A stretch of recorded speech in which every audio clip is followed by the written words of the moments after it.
Hey guys, and welcome back to Killer Shrew Fans Killer Toy Reviews. Now, yesterday we did an unboxing of a very special addition to our collection. It was, of course, the Vitae Giganotosaurus diorama set. And if you did not get a chance to check out our unboxing of that model, I will put a link down in the description. But today is the day where we give you guys a closer look at this amazing model. Now, I've left them in the packaging for you, so you will get to see us tear them open, but I think it's best if we started with the base and then worked our way up to the big kahuna himself. So without further ado, let's do this! Alright, I've been waiting almost a month to do this. Now, before I start here, I do want to say that this little tree element did come unwrapped, so that job was taken care of us. But here we can see the base containing the two little pegs for the mounting, and yeah, let's tear this open and give you guys a closer look, shall we? Comes with a nice little perforated edge that makes for, well, maybe not easy tearing, but the edge, oh, well, we got him there. So, sliding him out, there you can see the base does have this nice foam covering, so that way wherever you should decide to display your Giganotosaurus, the base will not scuff up the surface of that shelf or desk, whatever it may be. And you've got a nice illustration of the Giganotosaurus itself. So that way, you know, if you ever get multiple of these, in which case I hate you, I'm jealous, you'll know which base goes to what critter. So there you can see the base, and it sits nice and flat against a surface. Here, let me give you a better angle there. And once you get a closer look at this, this is just mind-blowing. I'm not a huge fan of this rocky surface here, and we'll give you a closer look at both. But this watery mush area, this is incredible. This is absolutely incredible. They might as well have gone out, taken like a butter knife and like cut a piece of mud out of a riverbank or something. That is how incredibly lifelike this surface looks. And you can see the nice gloss reflecting the light there. It looks like legitimate water. It looks like a piece of scenery frozen in time. It is just gorgeous. Now, of course, the nice tree here does come and pop right into the base, nice and easy, and stands in there. Let me see, can I turn it upside down? Yeah, I can turn it upside down, shake it, it's not going anywhere. So that is nice to see that is nice and secure. And without further ado, I think it's time we gave you guys a closer look at this display base. So, just want to start off by giving you guys a closer look at that watering marsh area, and it is just incredible. There you can see a nice branch has become trapped in the water there, or trapped in the gloss. It's supposed to look like it's underwater. You've also got some nice mossy bits that have been encased in the muck and have a very nice sheen to them. Going up, you get a better look at that branch or tree trunk type thing, which has got some lovely texture, which is brought out by a nice green wash. Makes it look like there's algae growing across the surface of that particular trunk, which is very detailed, very lifelike. And then as we continue over to the beach area of this, I mean, I assume it's kind of a beach, like on a marsh or something, you can see it gives way to dry, dusty, rocky surfaces. You've got another branch there, and then you can clearly see the mounting space for the feet of the Giganotosaurus itself. I'm not a huge fan of this rocky area. I don't know what it is exactly, but maybe it's just because it's next to that amazing watery area that just looks so real. I feel like this just doesn't look as good as that. But that being said, it still looks pretty darn cool. They've given it all these layers of paint, which really gives it a natural feeling. But just together, one side is not as good as the other. But hey, the weaker side is going to be under the Giganotosaurus itself, so they're kind of covering themselves in that regard. So yeah, awesome display base, especially if you're not on board with display bases. I think this is definitely gonna be something you can get behind. Alright, time for the moment you have all been waiting for. We are gonna bring in the big guy himself. There he is, the massive Vitae Giganotosaurus. Oh my gosh, I have been waiting a month for this, so without further ado, we are going to crack this guy out of his plastic prison. Wow. Oh, where can I get in at him? Let's see, maybe across the top like last time? There we go. We have made an opening. His tail is free. This is not a drill. The tail is free. Now we're gonna slide him out nice and easy there and stand him in the light. Wow!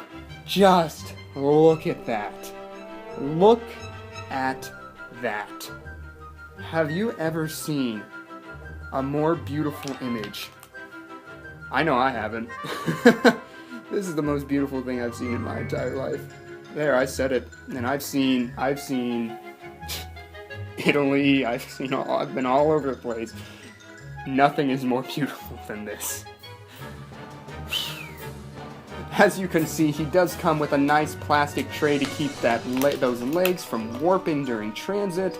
And now, a question I'm sure a lot of you have, does he stand on his own without the base? Right now, the answer is no. Well, there he goes. There he goes. So he does stand without the base. I'm sure the fact that my review table is kind of uneven might be helping him or hindering him. I've seen a few reviews on this guy, and my understanding is he can stand without the base, although I don't recommend it. I wouldn't want to risk this guy taking a tumble and then being worse for wear because of it. But without further ado, we're going to give you guys a closer look at this Giganotosaurus. So, starting off at this magnificent head, just like we usually do here at Killer Shrew Fans Killer Toy Reviews, just look at all of the detail that has been crammed onto this surface, all of the scales of individual varying sizes, different shapes, everything has been sculpted in a lifelike manner, and you even got bumps and elevated scales just all over, and this guy does in fact have an articulated jaw which opens up. Oh, I don't want to force it. It's kind of sticky up there, and is that as far as it goes? I think that's as good as it gets there with the mouth opening, but as you can see, you got a nice fleshy cheek, and I do have an unfortunate paint blemish in there. Unfortunate. That's disappointing. But hey, I can close it up and out of sight, out of mind, I guess. You can see all of the individually sculpted teeth poking out from above the lower jaw there. And on the opposite side, it's the same story. You've got the teeth, the scales of varying sizes, little bumps on the lower jaw, and a nice red eye, a blood red eye. It's so nice to see eyes of different colors on dinosaurs. So often we just get the golden eye, but Vitae has given us a nice red eye. You've got a lovely splash of color above the eye crests, and going down the neck you can see the start of the dermal spines, which continue all the way down to the tip of the tail. You've got some lovely wrinkles, folds, and striations in the neck area, which have been straddled with lovely texturing of scales and bumps. That wrinklage continues all the way down across the midsection. You've got a nice area where it bunches up at the base of the neck, right at the shoulder blade, which you can see just peeking through there. And if you follow that line down, you come to the arms there, correctly facing inwards. A rather unfortunate seam at the arms there. and then you get to the gut, which is a nice and swelled look, and some lovely wrinkles rimming that area, and then you get to the thigh, a nice powerful looking thigh on this model, and as you can see, the wrinkles and the texturing continue all the way down to the end of that tail. This is a work of art. There is no other way to put it.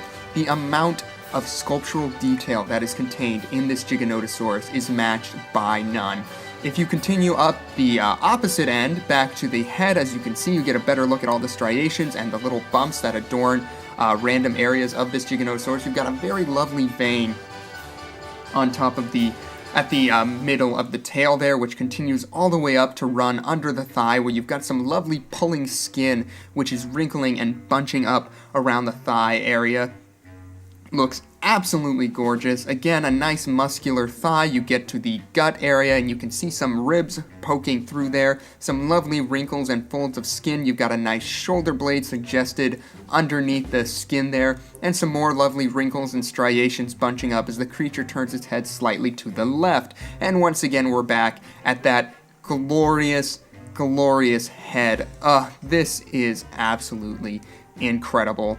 Here we can give you a better look at the legs there. You've got some very nicely painted claws. They look nice and weathered, very lived in, and some lovely plate scaling adorning the back of the toes. Going up the legs, as you can see, you have a nice muscular calf.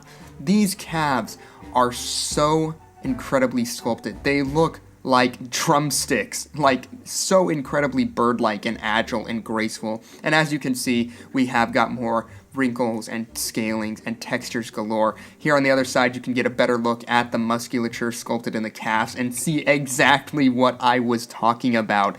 That is absolutely awesome. I mean, it's just so bird-like and so well sculpted. And then we continue up to the muscular thigh, which of course you guys have already seen, but hey, it stands to be seen again. Here we've got the hands. As I said before, they are facing inwards as they should be. The claws have a nice gloss to them, and they are nice and nicely painted, giving them a nice weathered look. Unfortunately, we do have two very aggressive seam lines connecting the arms, and they are very noticeable. On the underside there, you can get a better look at the roof of the mouth, which has been sculpted and given a nice sheen. You get a great look at the musculature in the lower jaw, and as we continue down the underbelly, you can see that more texturing and more texturing and wrinkles have been sculpted across the entire underbelly. They did not leave any area of this figure unattended to. In between the legs, you have got Vitae's logo. You can't really see it there, but it is there. And here we get to the tail. You can see that vein yet again, and we continue all the way down to the end of the tail, where it comes to a nice, graceful flick.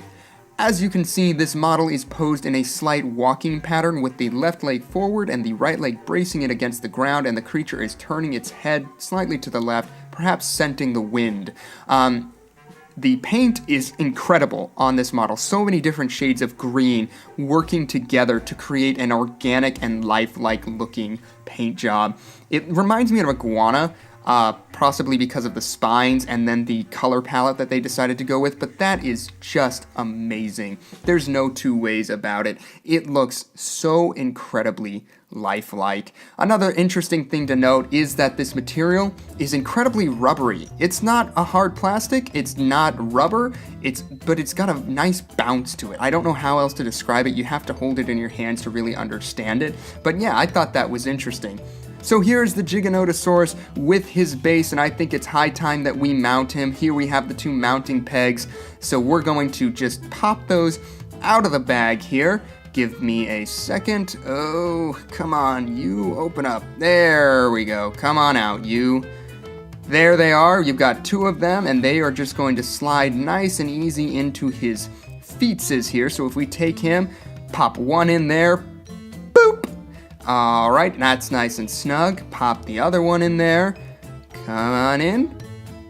Boop. Oh, shoot, I missed. I booped too soon. Okay, so there we go, and now we're just going to slide him right into the little footprint indentations right there, as you can see. Nice and easy. In he goes. Maybe.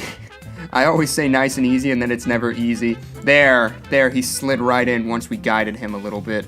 Wow. there he is standing on that base. I'm going to adjust the toes there, make sure they fit the footprints as they should, and wow, just look at that. This is like if you're in a museum and you're walking through the stuffed animal section. That is how lifelike this Fate model is. Vitae has captured an image in this model, which is something that stands to be praised. This is absolutely phenomenal job, like phenomenal work. There's no two ways about it. Now, I'm sure a lot of you are wondering just how big this Giganotosaurus is, and let me be the one to tell you, it's big, 1/35th scale. Now, for those of you who don't know scales, we're going to go ahead and bring in our trusty dusty tape measure here and get an exact length for you. So from the edge of the base all the way to the back of the tail, you're looking at right around 17.5 inches long, somewhere in that zone. And the Giganotosaurus itself measures roughly 16 inches long, and from the base all the way to the height of the neck, you're looking at right around 7.5 inches off the ground. So an absolutely massive figure this Giganotosaurus is, especially with the base. It commands your attention when you put it on the shelf. It is definitely something that needs to be displayed in a proud area because it will draw the eye to it. For size comparison, we're going to go ahead and bring in Safari Limited's take on the Giganotosaurus, a very popular model of their 2017 lineup, which we have reviewed. Link is in the description, and that will hopefully give you a better idea of the size to expect for Vitae's model.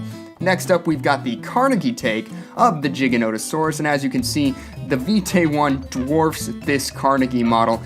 No contest. It is taller, it is longer. This is one giant Giganotosaurus. That was terrible. I'm sorry. Alright, before I make any more bad jokes here, that's gonna conclude our look at Vitae's awesome Giganotosaurus. Really, this model looks incredible on video. It looks incredible in images, but there is no other way to fully experience it than to just own it yourself.